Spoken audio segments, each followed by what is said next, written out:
Moving on to the next lot of questions, Mr. Pu. Question 8, please. Thank you.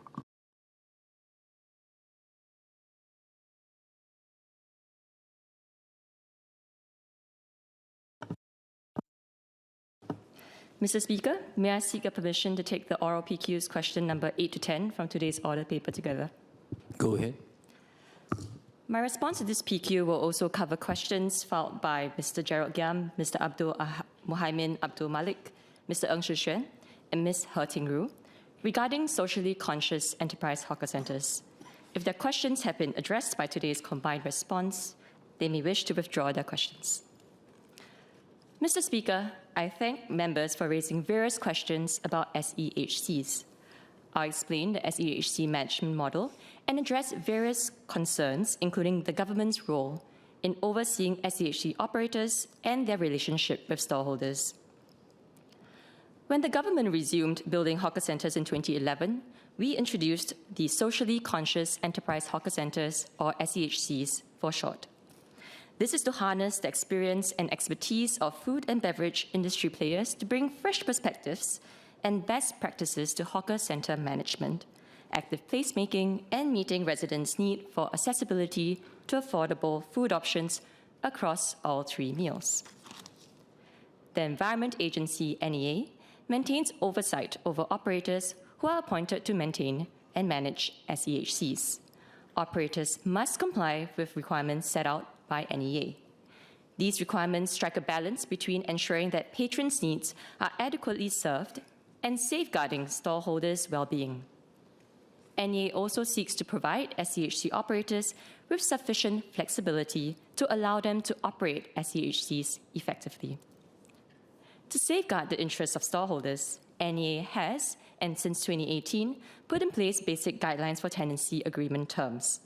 For instance, stalls should not be required to open for more than 5 days per week and no more than 8 hours a day. And limits are also set on the amounts that operators can charge stallholders for contractual breaches. The key features of NEA's guidelines had been made public during the parliamentary debates in 2018 and 2024. Before stallholders sign these tenancy agreements with an operator, NEA would review the agreements and engage operators to adjust their clauses if necessary. Since 2019, the NEA has kept store rentals to average independently valued rents, as well as discounted rents in the first 2 years of a centre's operation, as we recognize that an SEHC's footfall and operations would require time to build up and stabilize. Beyond these guidelines, operators have the flexibility to state the other terms of their agreements with stallholders based on operational needs. However, these terms must be made upfront by the operators so that hawkers can make an informed decision based on their business preferences and cost considerations. Operators must also explain these terms clearly to stallholders. NEA officers would usually be present at these tenancy agreement signing sessions. After tenancy agreements are signed, operators must not impose any charges that were not specified in the agreements. As tenancy agreements are private arrangements between the operators and stallholders, it would not be appropriate for NEA to mandate public disclosures. Now, some members have asked about affordable meal options. In line with the primary mission of hawker centres to provide affordable food options, NEA requires SEHC operators, as part of tender requirements, to implement ways to make food affordable. So far, SEHC operators have done so by making at least one value meal available at each stall. Value meals are part of the range of food options afforded by the SEHCs at varied price points. SEHC operators explain the value meal requirement upfront to stallholders when signing the tenancy agreements. Each stallholder then has the flexibility to propose his or her meal item while retaining the prerogative to offer other food options at higher prices. This takes into account their cost and pricing strategies.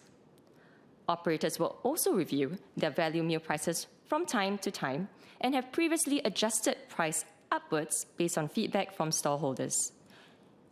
Importantly, stallholders are not expected to make a loss from selling such value meals, as they should have taken this into consideration when negotiating the rent with operators. Some members have also asked about charitable meal schemes. So far, only Bukit Canberra Hawker Centre has such a scheme. The operator's Pay It Forward initiative was a well-intentioned initiative to give lower-income members of our community some additional support as part of our shared interest to make a hawker centre an inclusive community dining option. The scheme was made known to the stallholders upfront before they decided whether to rent stalls at this particular SEHC. NEA was also aware of the scheme. Therefore, stallholders who decided to proceed with renting stalls at the centre rather than choose other centres without such a scheme would have factored the costs into their business considerations. Notwithstanding this, I understand that the operator has not implemented the scheme to date, following feedback from stallholders and the public. The operator has decided to remove the requirement from new agreements and tenancy renewals. Some operators have developed phone apps which offer discounts to loyal customers. This is among various initiatives introduced by operators to attract patrons, increase footfall, and encourage repeat customers at their SEHCs, which would also benefit stallholders. SEHC operators bear the costs of developing such apps and conduct marketing and publicity efforts, while stallholders bear a portion of the cost by providing discounts in return for increased sales. This is an example of the partnership and shared efforts of operators and stallholders to make their SEHCs vibrant and successful. SEHC operators are required to conduct quarterly feedback sessions with their stallholders, which are also attended by NEA representatives. This serves as a regular platform for stallholders to provide feedback or ideas on improving the operation of SEHCs or raise any areas of concern. For example, one operator took in feedback about high gas costs and will explore lower cost options after the current gas contract expires. Another operator stepped up checks on the segregation of trays and crockery following feedback from stallholders as well. This consultative approach between operators and stallholders fosters trust and understanding and allows differences to be addressed and SEHC operations to be improved. Mr. Speaker, our SEHCs have been vibrant and have brought many benefits to our community. Satisfaction levels for various aspects of SEHC management have been higher than 80% based on NEA surveys between 2021 and 2024. Stall occupancy rates are at about 96%. Nevertheless, we always welcome and have heard your feedback. NEA has always sought to strike a balance between safeguarding the interests of both hawkers and patrons, whilst giving SEHC operators sufficient room to set requirements aligned with their business strategies to help their SEHCs thrive and succeed. Moving forward, we will continue to improve the SEHC management model through constructive engagement with stakeholders and continuous refinements to better serve the interests of our community. Mr. Fu Zhexiang. Thank you, Speaker. I thank SPS for her very comprehensive reply as well. I have 3 supplementary questions. The first, how do the average independently assessed valued rents, which the SEHC's rentals are kept at, compare against that of NEA's own managed hawker centres? The second, while SPS has mentioned that the intent is that stallholders are not expected to make losses from selling the value meals, has NEA conducted a survey to understand if that is how indeed all hawkers understand the policy intent and have implemented it in such a way? I ask because I would expect there to be a wide variation in the practices on the ground, because there are some food types like cai peng, economy rice, where this would be much more easily implementable, as compared to, say, Japanese food, where the base of the food cost is already higher. My third clarification is, I understand that the discounts that the operators have on their apps for loyal customers can benefit the stallholders. But I would argue that they certainly would benefit the operators as much, if not more. So my question is, does NEA know the proportion of the costs being borne by both sides? Which, is it the operators that bear the bulk of the cost, or is it the hawkers? I would argue that the operators should bear the bulk of the cost, because if indeed it is for attracting footfall to the hawkers, then we can leave it to the hawkers themselves to implement their own discounts, rather than having one centralized and imposed on them. Thank you. SBS go.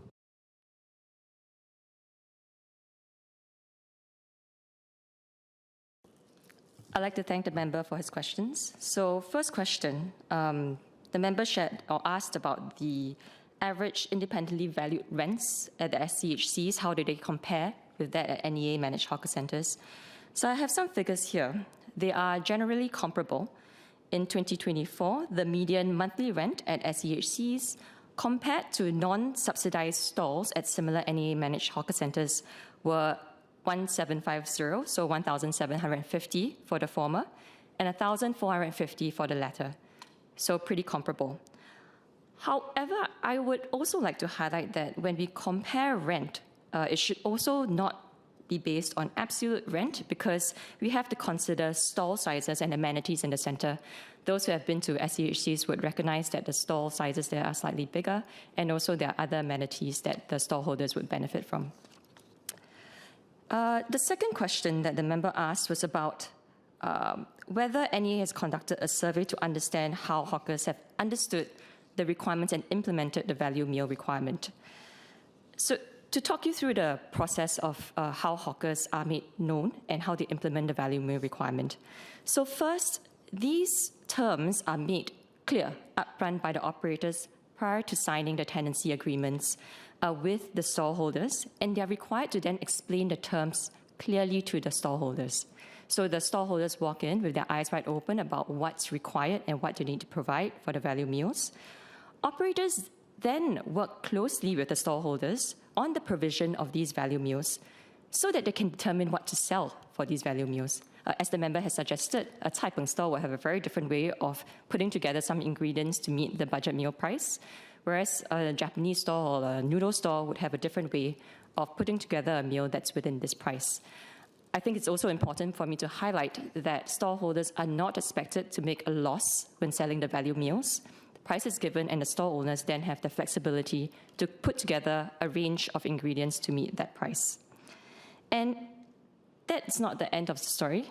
From time to time, we understand that prices would increase with inflation and other reasons. Operators have also then reviewed these value meal prices and adjusted accordingly based on feedback from the stallholders. So I'll say that it's an ongoing process, and the stallholders are continuously engaged to ensure that they understand and implement these value meal requirements properly.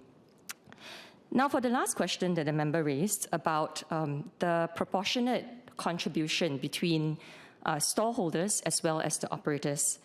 So I'm glad that the member has also pointed out that a loyalty program pretty much benefits all parties in this situation. It benefits the stallholders because of increased footfall, operators stand to gain as well, and of course patrons stand to benefit from these discounts. The discounts are then borne by stallholders at the store level, and this will help to attract returning customers. Operators then invest in centralized systems. So in all the cases that we have seen across SEHCs that have operated such programs, the operator are the ones that develop and maintain these apps and publicity efforts.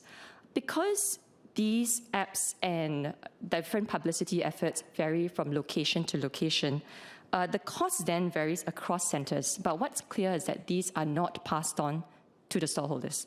These are done and extracted from the 50% of operating surplus that we require SEHC operators to plow back into the centre. I would also like to highlight that beyond developing these apps, there are other ways that our operators have also drove traffic to centres, which I think we can agree could be very costly undertakings, such as shuttle buses, organizing festive events, fringe events, so on and so forth. Thank you. Mr. Louis Chua.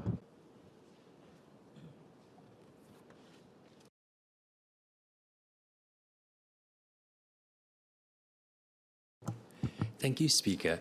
Two SQs for the SPS. The first is in relation to the paid forward free meals. Can I understand that the NEA was actually aware of the contractual obligation of this, especially given that the operators would also have explained this to the hawkers themselves? And given, I think, what SPS said just now about how hawkers are not supposed to be making losses on all these charitable initiatives, does the NEA that now take the view that these should not actually be part of these SEHC operator contractual agreements, and that these will be also included in the NEA guidelines going forward? The second is in relation to the part on my original PQ in terms of whether the ministry will review the current distribution of responsibility for the provision of affordable and free meals, given that now it seems to be fallen squarely on the hawkers themselves. Thank you. SPS go.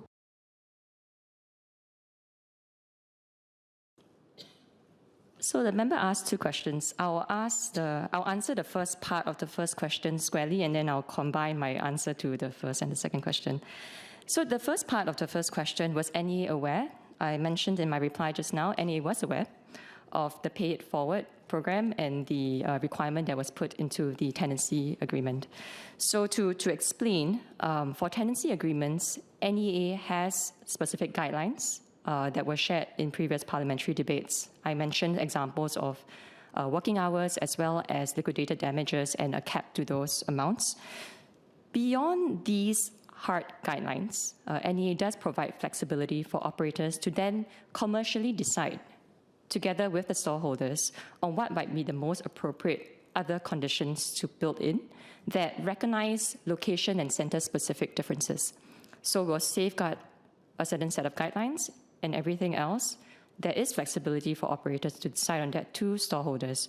Now, what's important to us is that these are made clear and agreed upon with stall owners when tenancy agreements are signed, because that is where stallholders should also have the responsibility and the ability, frankly, to then agree to these things, calculated as part of their business decisions when deciding to locate their business in the SEHC versus other SEHCs or NEA hawker centers. So NEA was aware. Now, the point about charitable initiatives and hawkers not expecting to make a loss, I would like to first differentiate. There are the value meal requirements, which are your lower cost items, generally between $3 to $360 per meal, versus the Pay It Forward initiative. So these are two very separate concepts. For the value meal requirement, that is where we say that hawkers are not expected to make a loss. I give you a price, $3 or to $360, and then you figure out how to meet that within the cost of your ingredients so that you're not making a loss. So that, my comment was related to the first concept. The second concept on Pay It Forward, that is where, because the stallholders then discuss that together with the operator, it's within the stallholders' consideration set as well, how they would then meet that. If they say they're able to, that is their business decision, and I assume that includes, or that accounts for their pricing and their marketing strategies as well. So I thought to make it very clear that these are two very different concepts. To your question, to the member's question about the distribution of responsibilities for providing low-cost nutrition meals, and whether that is entirely fallen on the hawker itself, and whether we should review the spread of responsibility. I think we should recognize that the value meal requirement, number one, again to reiterate, that hawkers are not expected to make a loss. An additional point is that today value meals account for 5 to 20% of the number of meals a hawker sells. Okay, so the hawkers themselves, this is not expected to result in any business losses, so then that's number one. And this should also then be seen in the context of what the other parties in the system are supporting hawkers with as well. So as I mentioned earlier, operators, for instance, are expected to plow back 50% of operating surpluses to conduct activities that drive traffic to the centre, and that benefits the hawkers. And now the government steps in as well. The cost of constructing and maintaining a hawker centre, we all know it's in the millions, and that is something that the government does not recover from the operator and the stallholders as well. So in fact, there's the value meal requirement, but there's also the context in which we are supporting hawkers that we should also recognize that other parties have provided support for our hawkers too. Yeah. Mr. Gerald Giam.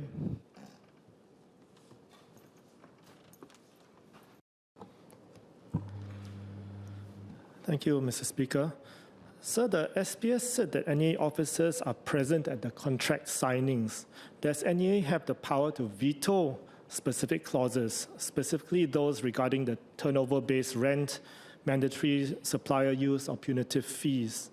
And secondly, I want to come back to the point that SPS has addressed just now about the value-based meals. The SPS said that the hawkers are not expected to make a loss selling the value meals. But the SPS went on to say that the provision of the value meals is a shared responsibility, and pointed out the government already heavily subsidizes the construction and running of the hawker centers. However, given that hawkers are often low-income earners, why should individual hawkers have to bear any of the cost of a social program like the provision of a value meal? Shouldn't the cost of this be socialized? SPS go.